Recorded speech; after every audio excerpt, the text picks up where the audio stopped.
안녕하세요, 여러분. 요즘 부동산 중개소나 은행 앞을 지나가 보셨나요? 사람들이 북적북적하고 분주한 모습을 보셨을 거예요. 왜 이렇게 난리일까요? 바로 7월부터 부동산 대출 규제에 엄청난 변화가 생기기 때문입니다. 특히 서울 아파트의 74% 이상이 새로운 대출 규제에 직격탄을 맞게 되면서 많은 분들이 지금 아니면 안 된다는 생각으로 서둘러 움직이고 계세요. 그런데 여러분, 이번 변화가 단순히 대출만의 문제가 아니라는 사실 알고 계시나요? 이번 규제는 그동안 부동산 시장을 뒤흔들었던 갭 투자를 완전히 차단하려는 정부의 강력한 의지가 담겨 있어요.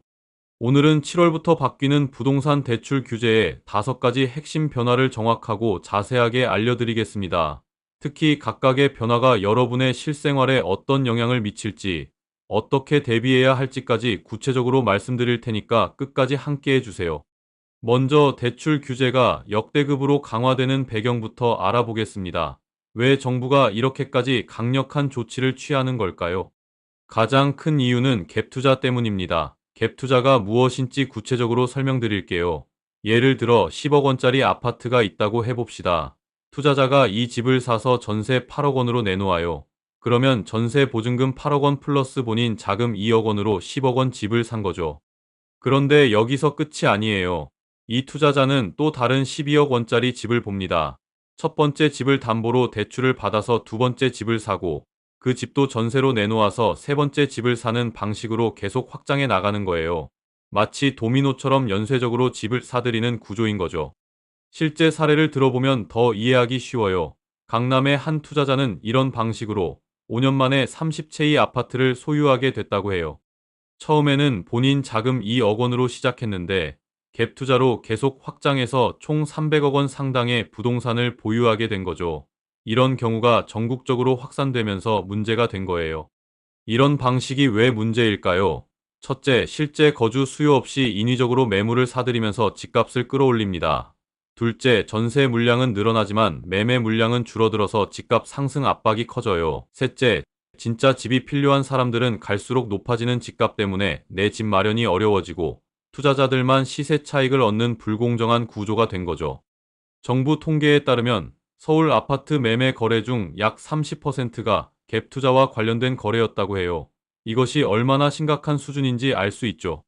이제 이번 규제의 5가지 핵심 내용을 하나씩 자세히 알려드릴게요. 첫 번째, 주택담보대출 한도가 일괄 6억 원으로 제한됩니다. 이 변화가 얼마나 큰 건지 기존 제도와 비교해서 설명드릴게요. 기존에는 소득과 주택 가격에 따라 대출 한도가 달랐어요. 연소득 2억 원 이상인 고소득자가 20억 원 주택을 살 때는 최대 14억 원까지 대출이 가능했거든요. LTV 주택 가격 대비 대출 비율 70%가 적용됐기 때문이죠. LTV를 쉽게 설명하면 집값의 70%까지 대출받을 수 있다는 뜻이에요. 예를 들어 10억 원 집이면 10억 곱하기 70%에서 7억 원까지, 20억 원 집이면 20억 곱하기 70%에서 14억 원까지 대출이 가능했던 거죠. 집값이 비쌀수록 더 많은 대출을 받을 수 있는 구조였어요. 연소득 1억 원 이상인 사람도 10억 원 주택을 살 때 7억 원까지 대출받을 수 있었어요. 하지만 이제는 완전히 달라집니다. 소득이 아무리 많아도 집값이 아무리 비싸도 무조건 6억 원이 상한선입니다. 연소득 10억 원인 사람이 100억 원짜리 집을 사더라도 대출은 6억 원까지만 가능해요. 20억 원 집을 사려면 본인 자금이 최소 14억 원은 있어야 한다는 뜻이에요. 이 규제가 미치는 영향을 구체적으로 보면 서울 강남 3구의 아파트 평균 가격이 15억 원 정도인데 이제는 9억 원이 자기 자금이 있어야 살 수 있는 거예요. 기존에는 4억에서 5억 원 정도면 충분했는데 거의 2배의 자금이 필요해진 셈이죠. 특히 갭 투자자들에게는 치명적입니다. 전세 보증금 8억 원과 대출 6억 원을 합쳐도 14억 원밖에 안 되거든요. 20억 원짜리 집을 사려면 본인 자금 6억 원이 추가로 필요한데 이렇게 되면 갭 투자의 구조 자체가 무너지는 거예요. 두 번째, 실거주 의무가 대폭 강화됩니다. 이 부분은 정말 혁신적인 변화라고 할 수 있어요. 대출받아서 집을 산 후 6개월 안에 실제로 이사하지 않으면 대출이 즉시 회수됩니다. 기존에는 2년이었는데 6개월로 대폭 단축된 거예요. 이것만으로도 큰 변화인데 더 중요한 건 확인 방법이 바뀐다는 점이에요. 기존에는 단순히 주민등록만 옮기면 됐어요. 하지만 이제는 실제 거주 여부를 다각도로 확인한다고 해요. 어떤 방식으로 확인할까요? 첫째, 전기 사용량을 체크해요. 실제 살고 있으면 일정 수준 이상의 전기를 써야 하거든요.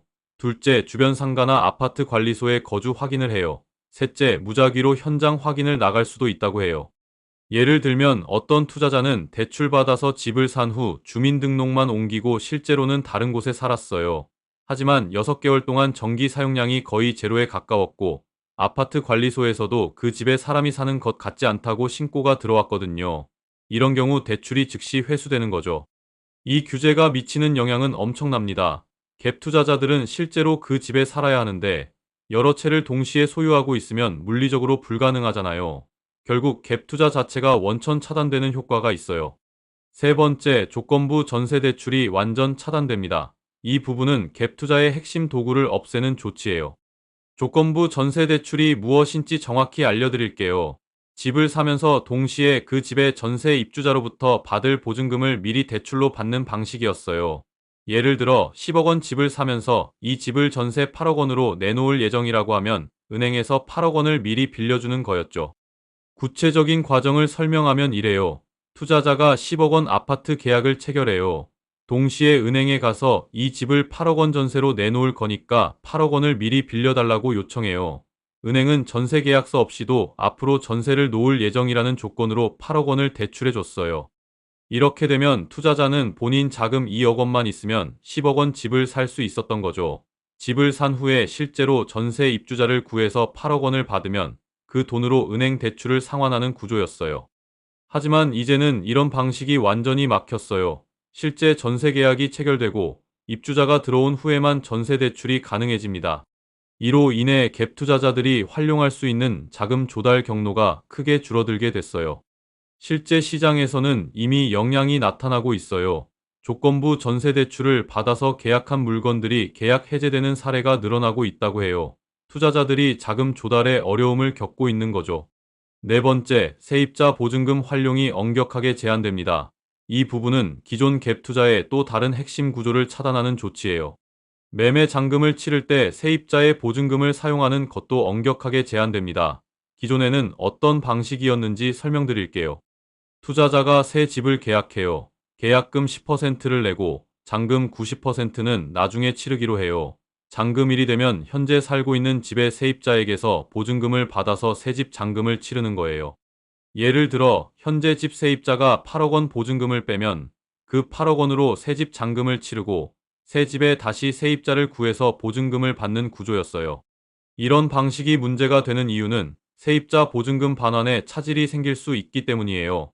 새 집에 세입자가 안 들어오거나 예상보다 낮은 보증금으로 계약되면 기존 세입자에게 돌려줄 돈이 부족해지는 거죠. 실제로 이런 문제가 발생한 사례가 많아요.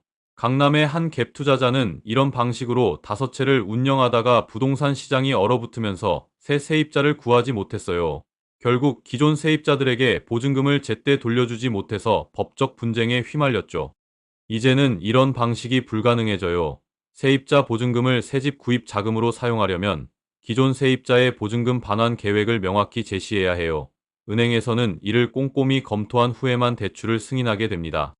구체적으로는 이런 서류들을 제출해야 해요. 기존 세입자와의 전세 계약서, 새집 임대차 예정 계약서, 보증금 반환 자금 조달 계획서, 임대 수익성 검토서 등이에요. 서류가 복잡해지고 심사가 까다로워지면서 실질적으로 이런 거래가 어려워지는 거죠. 다섯 번째, 가장 안타까운 소식이에요. 갭 투자만 막으려던 의도였지만 서민층 지원 대출도 함께 줄어들었거든요. 신혼부부 대출이 축소됩니다. 구체적인 변화를 보면 신혼희망타운 대출은 기존 4억 원에서 3억 2천만 원으로 8천만 원이 줄었어요. 신혼부부 디딤돌 대출은 기존 5억 원에서 4억 원으로 1억 원이 줄었고요. 이게 실제로 어떤 영향을 미치는지 예를 들면 4억 원짜리 아파트를 사려던 신혼부부가 기존에는 디딤돌 대출 4억 원으로 충분했는데 이제는 3억 2천만 원만 받을 수 있어서 8천만 원을 추가로 마련해야 하는 거예요. 이 부분은 결국 더 저렴한 지역으로 이사할 계획을 바꿔야 합니다. 생애 최초 구매자 지원도 축소됩니다. 생애 최초 디딤돌 대출은 기존 3억 원에서 2억 4천만 원으로 6천만 원이 줄었어요. 이는 처음 집을 사는 사람들에게 큰 타격이 될 수 있어요. 하지만 정부는 이런 부작용을 인식하고 있어요. 세부 조정안을 검토 중이라고 밝혔으니 추가 발표를 지켜봐야 할 것 같습니다. 실제로 국토교통부에서는 실수요자 피해 최소화 방안을 마련 중이라고 공식 입장을 발표했어요. 이제 이번 규제로 어떤 변화가 예상되는지 단기적 영향과 중장기적 영향으로 나눠서 자세히 알려드릴게요. 세 가지 큰 변화가 예상됩니다. 첫째, 갭투자 물량 급감으로 매매 거래량이 크게 감소할 거예요. 국토교통부 통계에 따르면 서울 아파트 매매 거래의 30%가 갭투자 관련 거래였는데 이 물량이 거의 사라지는 거죠. 실제로 7월 첫 주 서울 아파트 매매 신고 건수가 전주 대비 40% 감소했다는 보고가 있어요. 둘째, 전세 시장에 일시적 혼란이 생길 수 있어요. 갭 투자용 전세 물건들이 급매로 나올 가능성이 있거든요. 갭 투자자들이 자금 압박을 받으면서 보유한 물건을 서둘러 매도하려 할 텐데, 이 과정에서 전세 입주자들이 갑작스럽게 이사를 해야 하는 상황이 생길 수 있어요.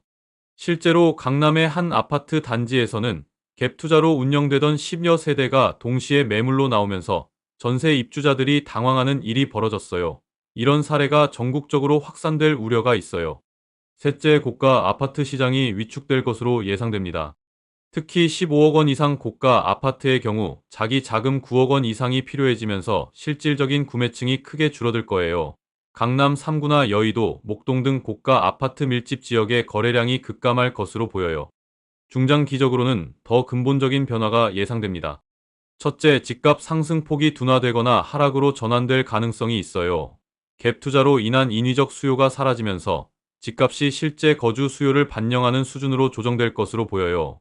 한국부동산원 전망에 따르면 향후 1년간 서울 아파트 가격 상승률이 기존 5%에서 1~2%대로 둔화될 것으로 예상된다고 해요. 둘째, 전세가가 안정화될 것으로 예상됩니다. 갭 투자로 인한 전세 공급 급증이 줄어들면서 전세 시장이 정상화될 거예요.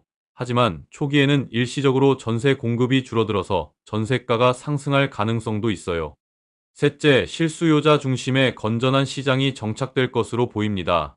투기적 수요가 줄어들면서 실제로 집이 필요한 사람들 위주로 거래가 이뤄질 거예요. 이는 장기적으로 부동산 시장의 안정성을 높이는 효과가 있을 것으로 예상됩니다. 하지만 부작용도 우려됩니다. 건설사들의 분양 계획에도 영향을 미칠 수 있어요. 수요 감소로 인해 신규 분양이 지연되거나 축소될 가능성이 있거든요. 또한 부동산 중개업계나 관련 서비스 업계도 거래량 감소로 인한 타격을 받을 수 있어요. 전문가들의 의견도 엇갈려요. 찬성 측에서는 투기 수요 차단을 통한 시장 정상화라고 평가하지만 반대 측에서는 과도한 규제로 인한 시장 경직화 우려를 제기하고 있어요. 마지막으로 여러분이 어떻게 대비해야 할지 구체적인 조언을 드릴게요. 첫째, 부동산 투자를 계획 중이신 분들은 투자 전략을 전면 재검토하셔야 해요. 갭 투자는 이제 불가능하니까 충분한 자기 자금을 확보한 후에 투자하시거나 아예 다른 투자처를 고려해 보세요. 둘째, 내 집 마련을 계획 중인 실수요자들은 오히려 기회가 될 수 있어요. 투기 수요가 줄어들면서 집값 안정화가 예상되니까 조금 더 기다려보는 것도 좋은 전략일 수 있어요. 셋째, 현재 갭 투자로 운영 중인 분들은 빠른 정리를 고려해 보세요. 규제가 더 강화될 가능성이 있고 자금 압박이 커질 수 있거든요. 넷째, 전세 입주자분들은 계약 만료 전에 미리 대비하세요. 갭 투자 물건의 경우 임대인 사정으로 갑작스럽게 이사를 요구받을 수 있어요. 이번 변화들은 여러분의 일상생활과 직결된 중요한 사안들입니다. 특히 부동산 투자를 계획 중이시거나 내 집 마련을 준비하고 계신 분들은 이런 변화를 미리 알고 계시면 큰 도움이 될 거예요. 부동산 시장은 정책에 매우 민감하게 반응하기 때문에 앞으로도 지속적으로 모니터링하면서 현명한 판단과 변화하는 시대에 발맞춰 현명하게 대응하시길 바랍니다.